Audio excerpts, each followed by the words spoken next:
Hello there, my name is Paige, and this is my report on my Myers-Briggs personality type evaluation.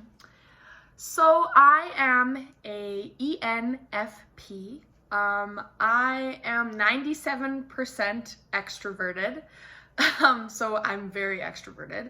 I am 77% intuitive. I am 88% feeling, I am 79% prospecting, and I'm 65% assertive. So some of the strengths of the ENFP are curiosity.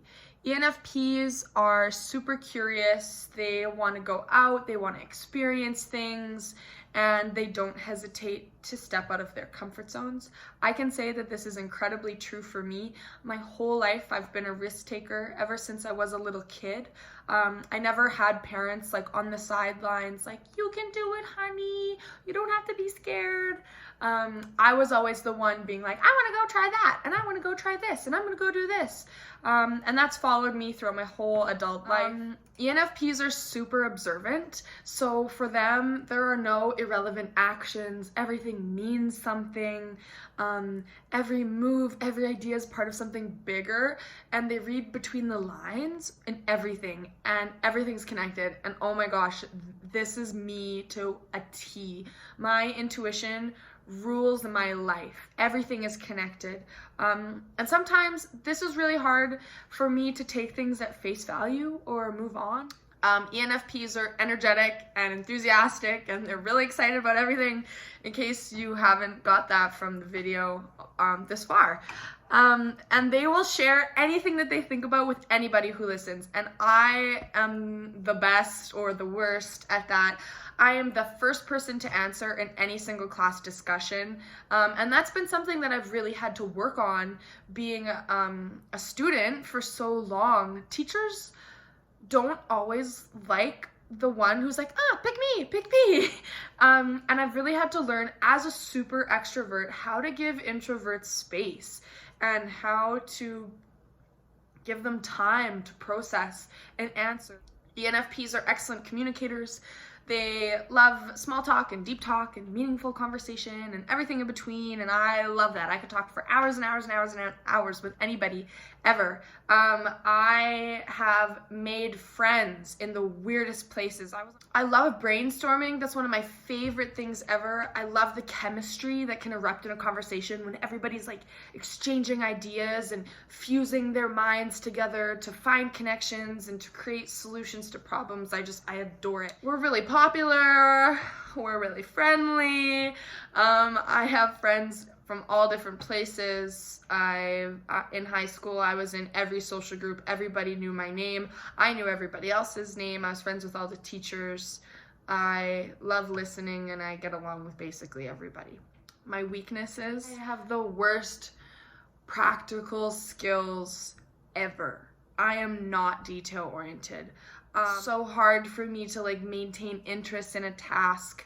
As soon as it gets to the nitty-gritty, I am forever stuck in the clouds. ENFPs are chronic overthinkers. Because we really understand the world through our intuition, everything has like this double meaning, and sometimes they really don't. And so we look for underlying motives in even the simplest things, and it's really hard to take things at face value. Like, we're really, really emotional.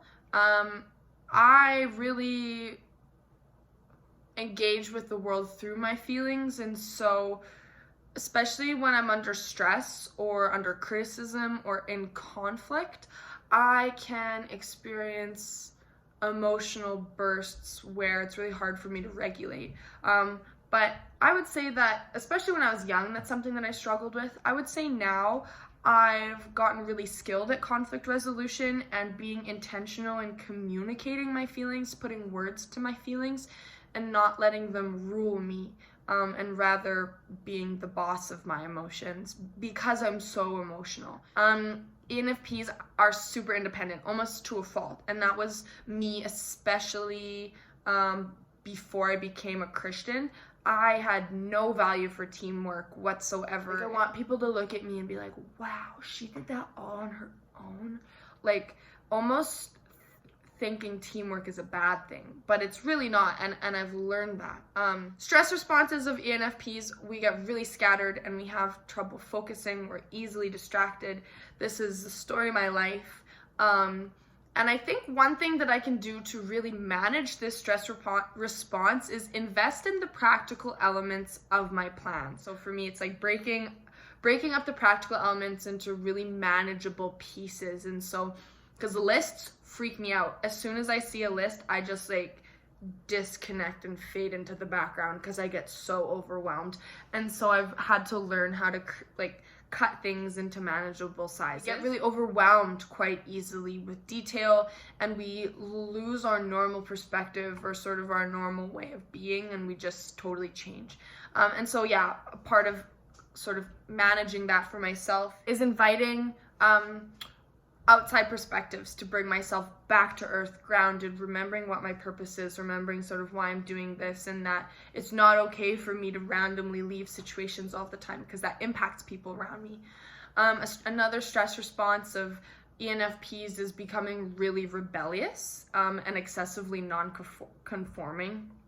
This was the story of my teenagehood. I was very rebellious, very anti-rules, but I was also really unhealthy and really stressed, and none of my emotional needs were getting met. And so in order to cope with all my stress and anxiety, I was really rebellious and very bad and broke a lot of rules and challenged authority all the time. And so a way for me that I've worked on this and plan on continuing to work on this is clarifying my morals and my values, and sort of getting really connected to my own convictions and what I believe is important and why it's not okay for me to just get really rebellious. Another stress response of ENFPs is they ignore deadlines and procedures, especially if they're very stressed.